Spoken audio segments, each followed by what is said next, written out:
बिस्मिल्लाहिर्रहमानिर्रहीम। हमेशा दी खैर। ख़वातीन हज़रात, मैं हूं आपका प्रेजेंटर सैयद ज़फ़र अब्बास और आप देख रहे हैं फेस टीवी प्लस। ख़वातीन हज़रात, हर कौम की तरक्की के पीछे उनके अवाम, उनके पॉलिटिशियंस और एक पूरा एक सिस्टम इन्वॉल्व होता है। और ये तरक्की किस तरह की जाती है, ये बहुत गैप होता है। और इस गैप को फिल करने के लिए कि किन किन डिपार्टमेंट्स को आप प्रोग्रेस करेंगे, कौन सी चीज़ें इनकम्प्लीट है उनको कंप्लीट करना है, किस तरह करना है, ये सारी बातें पॉलिटिशियंस करते हैं और आवाम उनको साथ कोऑपरेट करती है। पॉलिटिशियन और आवाम के इंटरेक्शन से तरक्कियाँ होती हैं। असजद भाई हमें आज भी ये बता रहे हैं कि किस तरह से इंग्लैंड की तरक्की में, यूरोप की तरक्की में उनके किन किन लोगों का हाथ है, कैसे वो आगे बढ़े।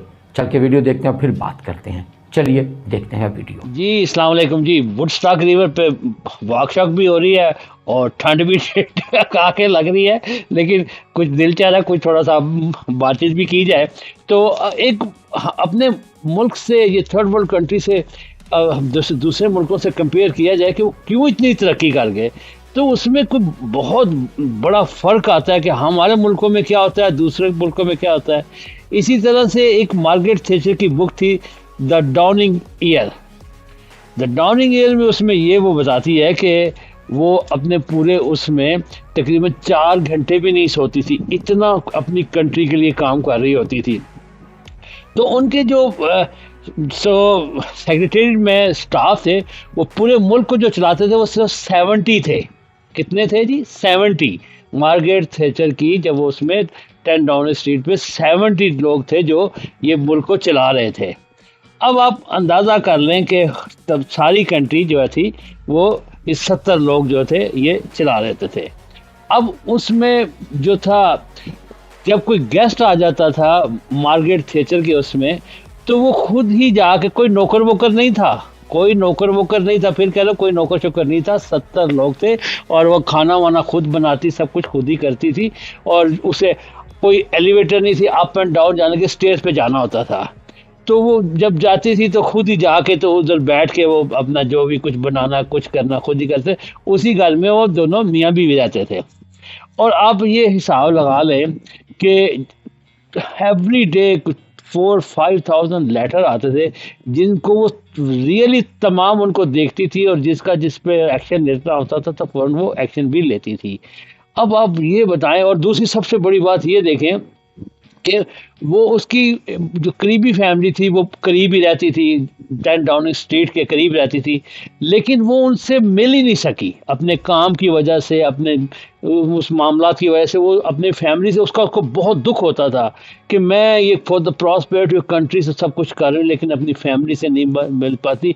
और अपने मुल्कों का हिसाब देख लें, जबकि कुछ जगहों पे तो 405, वो कहती भी थी कुछ जगहों पे तो 400-500 लोग जो है ना काम कर रहे हैं, जो कि उसके सिर्फ 70-70 लोग जो काम कर रहे होते थे।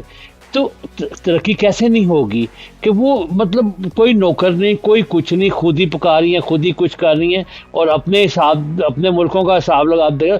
अभी वो मरियम नवाज साहबा कह रही थी कि वो अपने ऑफिस में जाने के लिए हेलीकॉप्टर लेंगी, और उनकी जो गाड़ी का है उसको 3 करोड़ लगेगा गाड़ी के टायरों को करने के लिए। खुदा का खौफ करो, ये कितने बेशर्म और बेहया है। वहाँ पे कितने लोग हैं जो वो खुदकशी कर रहे हैं, जो कि बहुत सारे वाक़या तो ऐसे भी हुए हैं कि जिन्होंने वो लेटर लिखा कि जी मैं पहले बच्चों को मारा, फिर अपने आप को मारा, और लिखा कि ये भूख की वजह से सब कुछ हो गया, जब रोटी नहीं चल रही तो क्या करेंगे। और इनका देखें कि वो हेलीकॉप्टर पे ऑफिस जाना है और 3 करोड़ के टायर पड़ने हैं।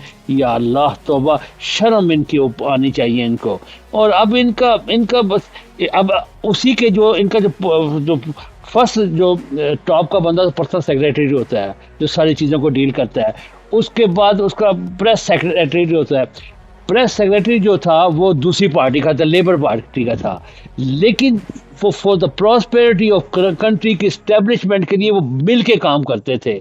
बाकी इख्तलाफात आपस में चलते थे, लेकिन कंट्री के उसके लिए मिल के काम करते थे। तो अब आप ये बताएं कि जिन मुल्कों में जो 4 घंटे भी नींद ना जिसकी पूरी हो रही होती मार्गरेट थैचर की, और वो मुल्क के लिए कितना काम कर रही है, 4 से बेशुमार 5,000 लेटर देख रही है, सब कुछ कर रही है, कंट्री के उसके लिए परेशान है, और करीब फैमिली है उससे नहीं मिल पा रही। तो तरक्की ऐसे तो नहीं, इसीलिए तो ये लोग आज पूरी दुनिया पे हुकूमत करते हैं, इसीलिए तो ये कहाँ से कहाँ पहुँच गए। और कहते हैं जिन मुल्कों के हुक्मरान गरीब होते हैं वो मुल्क के लोग अमीर होते हैं, और जिन मुल्कों के हुक्मरान अमीर होते हैं वो सारी आवाम गरीब ही होती है। और अल्लाह ताला बस इनको अक्ल दे और हदायत दे और समझ दे। ये बहुत ही तकलीफ दे बात है, लेकिन मेरी ख्वाहिश भी यही है कि जब भी इन मुल्कों में से यहाँ पे कुछ आते हैं लोग ना, ये नॉर्थ अमेरिका में या यूरोप में, थोड़ा सा तो हमारे में ज़मीर है, इनको सबक ज़रूर सिखाएं कि यार क्या करके आ गए हो। 71 में एक लहदा और मुल्क को पूरा 2 हिस्से कर दिया, और पूरी ये जर्नैलों की स्टोरी या दूसरा मतलब क्या किसको क्या जिक्र करे, बहुत लंबी बात हो जाएगी, लेकिन बस अल्लाह ताला रहम करे। और इस तरह की हज़ारों स्टोरी हैं, वो बाद में डिस्कस हो गए। ओके, खुदा हाफिज़ जी।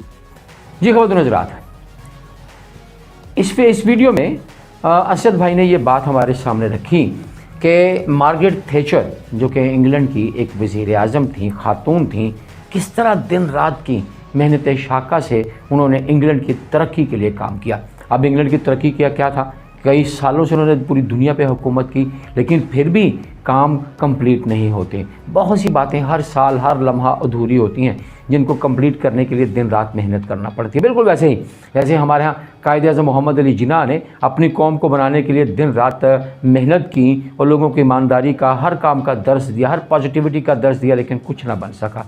उनकी सारी मेहनत ज़ाया चली गई। और आज पाकिस्तान का ये हाल है कि एटॉमिक पावर होने के बावजूद भिखारी बने हुए हैं, खुशकोल लिए फिर रहे हैं और अपना पेट भर रहे हैं, आवाम मर रही है।